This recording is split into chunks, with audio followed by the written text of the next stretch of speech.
right. Hello, everyone.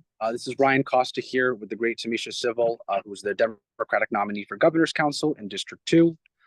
So we got 5 questions today. So here it goes. Our first question is, please tell us about yourself and what inspired you to run.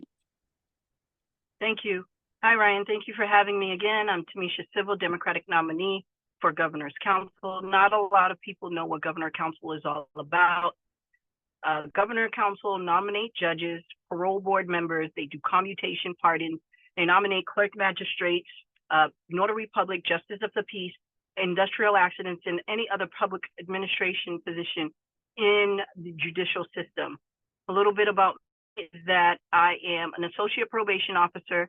I've been working in the trial court for the last 10 years, working alongside judges, police officers, prosecutors, defense attorneys. And, as my job right now, what I do is I help people enter into society, provide them with mental health and substance abuse treatment, making sure that they get into programs to be contributing members into society. I'm also a legal advocate for a domestic violence homeless shelter. And I help women and children impacted by domestic violence navigate the criminal justice system, getting them resources, housing, getting them mental health treatment, or even helping them get restraining orders and harassment orders to protect them.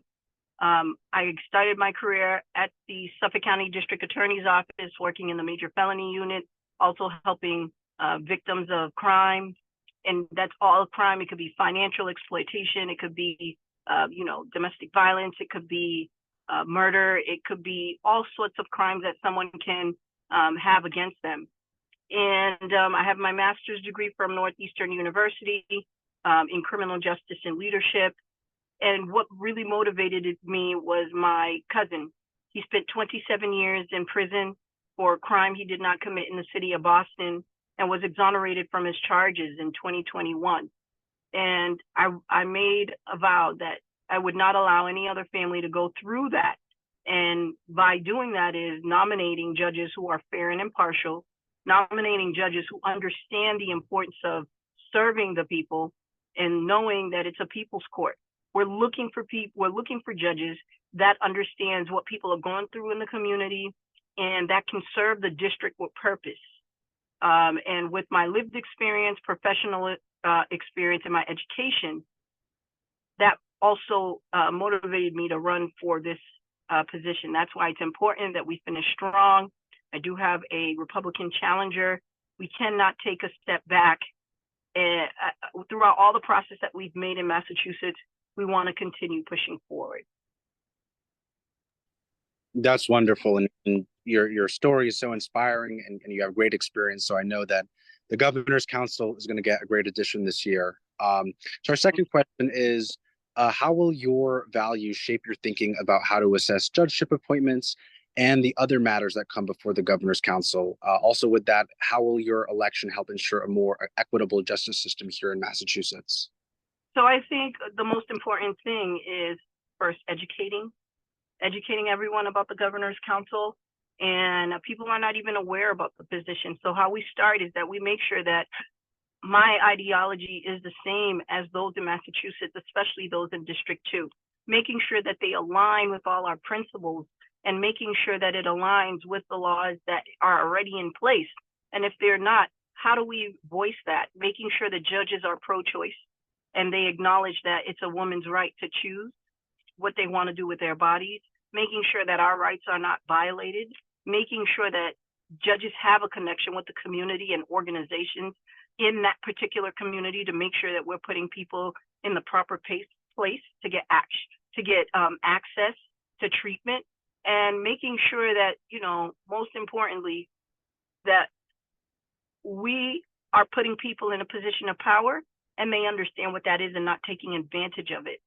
And my ultimate goal is always communicating with the community, either it's in forums or newsletters, allowing them to understand who we picked, why we picked this judge, and why we made that decision to appoint these individuals to certain positions. I think that's important. and to make sure, most importantly, that our views are aligned with those constituents that we are serving. For sure, yeah. We have some people on the governor's council who haven't really voted with the values you share, so that's why we're so happy to have people like you joining the council. Our third question is, how, as a governor's counselor, do you think you can best support a progressive agenda? I know you've already talked about the courts, so maybe, just also thinking about, your influence, including over down ballot elections. I think what I need to do, well, what I'm doing now is being in the community, being in the know, partnering up with community organizations, putting myself in a position where I can be the voice, putting myself in a position where I can educate people where they're not familiar with, and being present in the community, attending forums, being a guest speaker in our towns or any place in the area within our district to inform individuals.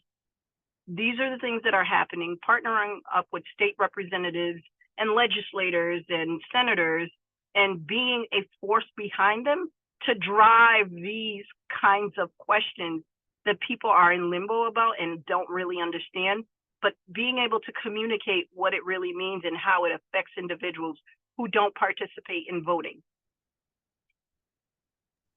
Yeah, I think that's a great answer. The down ballot is just so important, all these local offices. Our fourth question is, the second governor's council district is represented by 6 different congresspeople.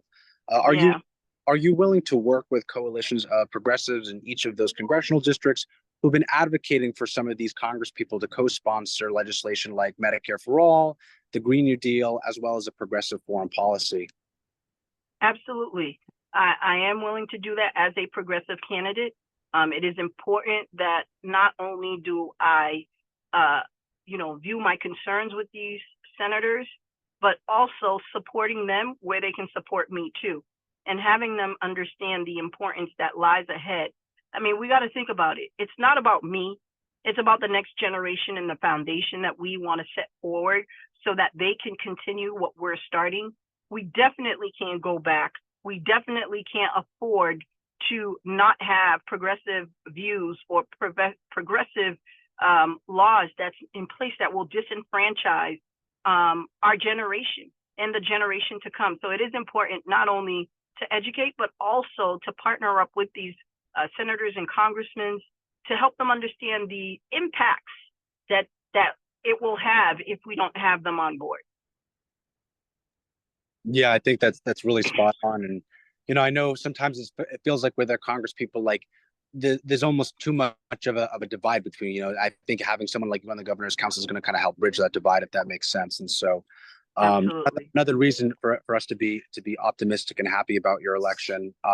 So our fifth and final question is, you previously ran for state representative, and therefore you have relevant knowledge about the state house. How do you think that we can help pass a progressive agenda here in Mass? It's attending, having meetings, having voters reach out to their legislators and let them know what their concerns are, and bringing the agenda to the forefront. It's basically partnership. It's basically connecting. When there is an event coming, when there's an event happening, we know where these legislators are going to be. We need to go there. We need to be present. We need to be able to have communication and develop a relationship to get them on our side. We really need to be vocal and have a presence and inviting them, having a conversation with us, letting them know, okay, here's what we would like to know. We want to know your views and how can we earn your support?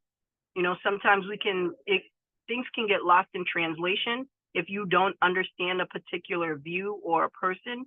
I think reaching out first and foremost and inviting them to have a conversation, because sometimes when you don't invite someone, they'll feel like, well, we don't value their opinion.